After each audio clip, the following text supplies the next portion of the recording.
Welcome to our posts. Today we will see stories of r/malicious compliance. Mandatory office days ruined my company. Just like most companies, my company was forced to go completely remote as the byproduct of the pandemic. It was an easy transition as we already worked predominantly online anyways, just in an office setting. We run meetings and collaborate with stakeholders countrywide. Needless to say, we thrived during the past 3 years, with productivity at an all-time high and turnover rate at an all-time low. Colleagues were encouraged to take frequent breaks and not to worry about school runs or medical appointments as long as it doesn't block work or results in projects not being finished. We started to win industry awards for this, and everyone was extremely satisfied. You were asked to go to the office for collaboration purposes if it was needed, but they pretty much left it to you to decide. This was until our smallish tech firm hired a new director who decided to enforce a mandatory 3 days in the office. Now these past 3 years we closed 2 of our 4 offices in the UK, most people moved out of cities and bought houses, sent their kids to school in a new town and took on volunteering roles in their new communities. Second cars were sold and people took on more caring responsibilities as they worked from home most days anyways. As you would expect, people were extremely angry over this, voicing their concerns. I will preface this with saying that we did better work from home and they admitted it too. There was no business reason to do this. This decision resulted in competitors moving in and taking away key players. We lost our apprentices as they were located across the UK. People started to quit left and right. As things got quieter, people decided to maliciously comply. Our remaining offices got overwhelmed with traffic.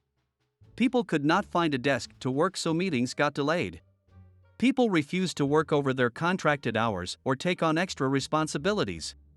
Our productivity plummeted and we had to resort to hiring expensive consultants to help.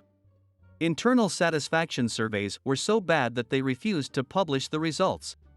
This happened in January. I just handed in my notice after 27 years and will be joining our competitor in 2 weeks. I thought I will retire from here. Needless to say, an emergency meeting was called between the senior leadership and they tried to fix things, but the damage is so bad that they had to hire an external company to save them from bankruptcy. Next story.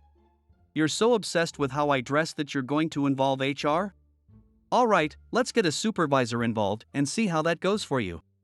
I work at a hospital that doubles as a research institution. Since I'm on the research side, I have to involve lots of other departments, and most people with whom I work with are very chill and understand that I have to beseech them for things to do my job.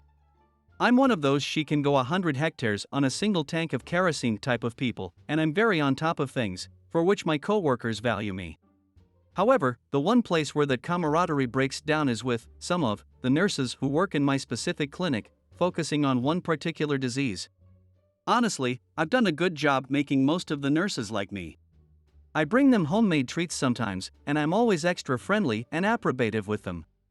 Some of them have their days regardless, and I put up with them.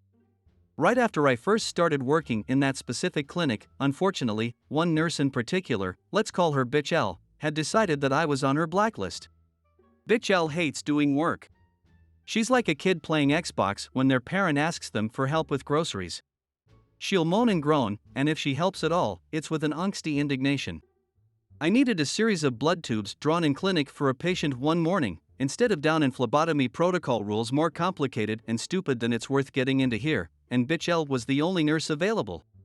She was extremely put off at my asking her to draw this protocol kit, despite my giving advance notice to clinic that this needed to be done.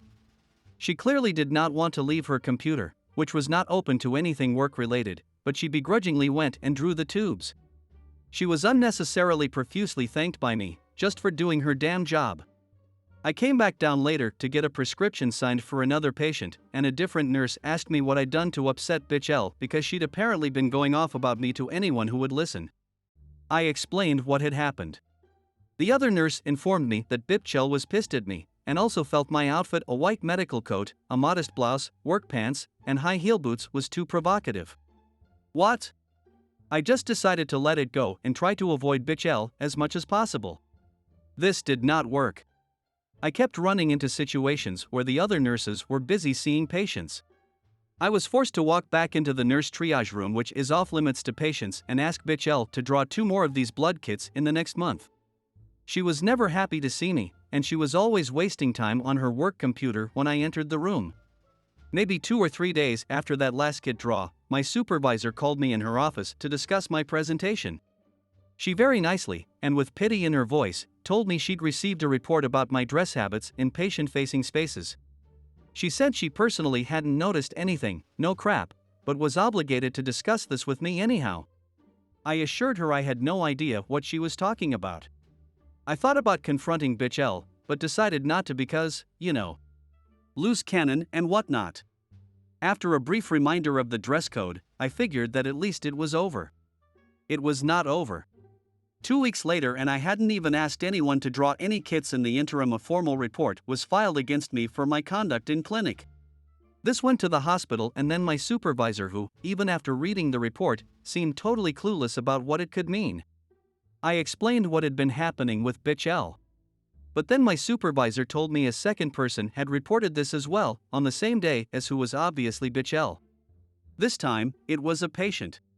The patient had reported that I was dressing improperly for a patient-facing environment. Whoa, whoa, whoa, whoa.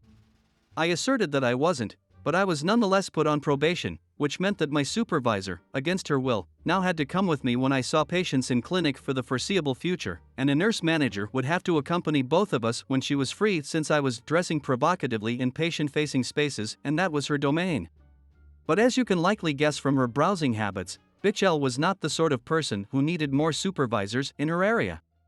Cue malicious compliance. Fine, you want to punish me and force me to work in the eyesight of the supervisors? Alright, let's get some supervisors down here as quickly as possible. My next in-clinic patient came in 2 days, and it was one of those stupid timed in-clinic protocol kit visits, which meant I was forced to ask one of the nurses to draw the patient's blood. I informed my supervisor and we set off down for clinic. The nurse manager was in that day, so she accompanied the two of us. We all went back into the triage room so that I could ask for help with the blood draw. Bitch L and one other nurse were there. What we saw upon entering was the other nurse entering vital signs for a patient into our health database, and Bitch L sitting at her desk with an online clothing retailer open on one monitor and Facebook on the other. I asked for Bitch L's help drawing the kit, and she sighed heavily and spun around to see two higher-ups looking on with disdain at her work computer. In embarrassment, she swiveled back and closed those two tabs, which revealed "You can't make this stuff up," a website for marital aids that had been open in another tab, about which Bitch L had clearly forgotten until now. I just smiled and handed her the bag like nothing had happened. In the hall, my supervisor and the nurse manager were talking about Bitch L's display just now. Apparently, she had previously been warned about goofing off at work. The nurse manager told the supervisor that she was going to check all of Bitch L's work computer activity, which I actually didn't know any supervisor could readily access. What followed was so incredibly beautiful that I hope it made the ending of this long post worth waiting for. According to the nurse who'd initially asked me what I had done to upset Bitch L, her activity was searched. She was revealed to have been spending hours upon hours every day browsing the web, shopping, and using social media. Since she had been previously warned about this behavior, she was given a formal write-up. But this was just the beginning.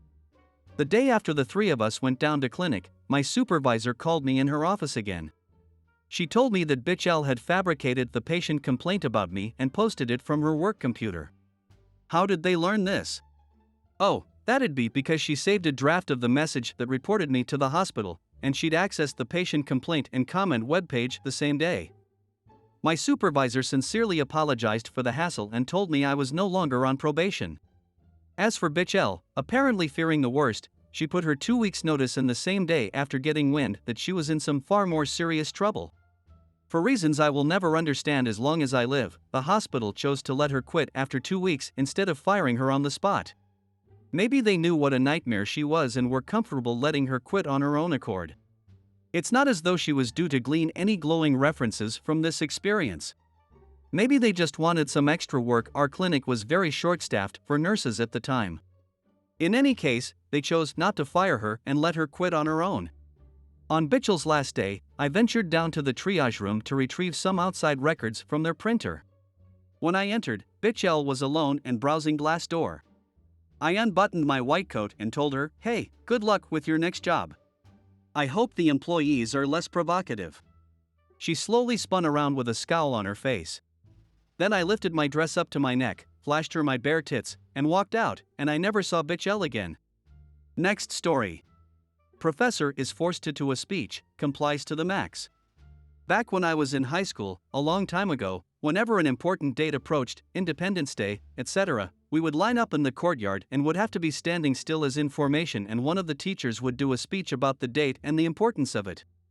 Those speeches would usually be around 10 to 15 minutes long, about as long as it was humanly possible to keep 150 teenagers lined up and standing still on formation and listening, and the teacher doing the speech would rotate amongst all the faculty, and, since there were quite a few teachers, each teacher was due around once a year or less than that.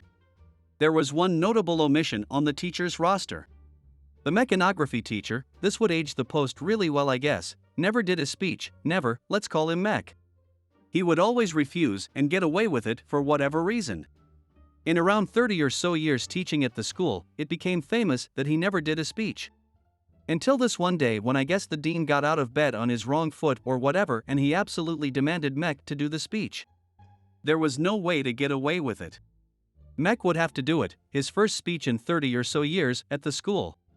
Even some of the faculty, former students of Mech themselves, were excited to see the outcome of this power struggle between Mech and the dean.